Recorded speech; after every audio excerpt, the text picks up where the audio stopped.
Coba bayangin ini, kamu lagi duduk di taman, dengerin suara burung, lihat pepohonan hijau, sambil ngerasain udara segar. Enak kan? Nah, sekarang bayangin kalau semua itu hilang. Burung nggak ada lagi, pohon-pohon ditebang habis, dan udara jadi sesak karena polusi. Kedengerannya kayak skenario film distopia ya. Tapi ini bisa banget terjadi kalau keseimbangan ekosistem kita rusak. Apa itu ekosistem dan kenapa harus seimbang? Ekosistem itu kayak mesin besar yang terdiri dari banyak bagian kecil. Ada tumbuhan, hewan, mikroorganisme, air, tanah, udara.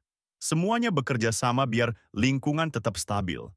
Kalau satu bagian hilang atau rusak, itu bisa memengaruhi bagian lainnya. Ibarat mesin mobil yang kekurangan satu baut, lama-lama mesinnya bisa rusak total. Misalnya, ada satu spesies hewan yang punah.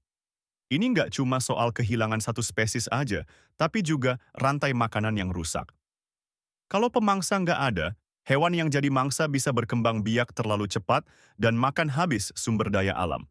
Akibatnya, populasi tumbuhan turun drastis, dan ini ngaruh ke spesies lain yang butuh tumbuhan buat hidup.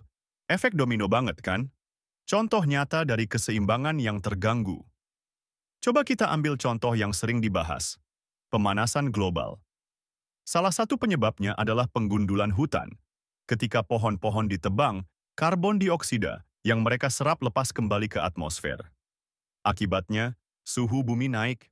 Nggak cuman itu, hewan-hewan yang tinggal di hutan kehilangan habitatnya dan akhirnya terancam punah. Contoh lain, masalah plastik di lautan. Plastik yang kita buang sembarangan masuk ke laut dan dimakan oleh ikan. Kalau ikan itu dimakan oleh manusia, plastik mikro masuk ke tubuh kita. Jadi, rusaknya ekosistem laut bukan cuma soal terumbu karang yang mati atau paus yang terdampar, tapi juga soal kesehatan kita. Apa keuntungan dari ekosistem yang seimbang?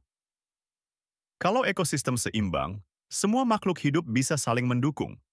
Pohon menghasilkan oksigen buat kita bernapas, lebah membantu penyerbukan tanaman, dan sungai menyediakan air bersih. Semua ini adalah jasa ekosistem yang gratis, tapi sangat penting buat kehidupan kita.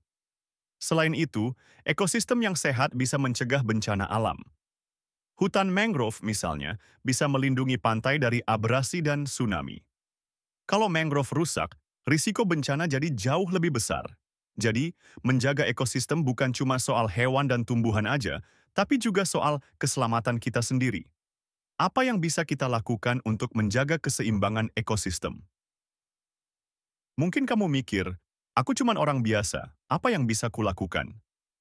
Tapi, ternyata langkah kecil dari masing-masing kita bisa bikin perubahan besar.